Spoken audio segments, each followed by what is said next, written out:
এইটোতো হয়ে সংখ্যালঘু এৰিয়াত যিটো তেওঁলোকৰ সন্তান জন্ম দিয়াৰ হাৰটো বেছি।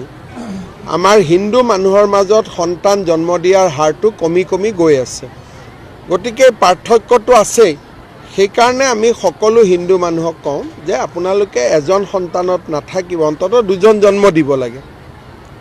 গতিকে যোনে পাৰে তিনিজনো জন্ম দিব লাগে। মুছলিম মানুহক আমি কওঁ যে 8টা 7টা নিদিব, কম কৰি দিয়ক।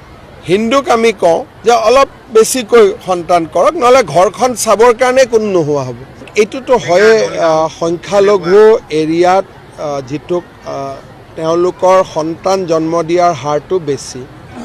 আমাৰ হিন্দু মানুহৰ মাজত সন্তান জন্ম দিয়াৰ হাৰটো কমি কমি গৈ আছে। গতিকে পাৰ্থক্যটো আছেই।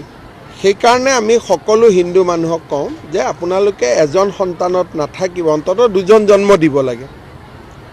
গতিকে যোনে পাৰে তিনিজনো জন্ম দিব লাগে।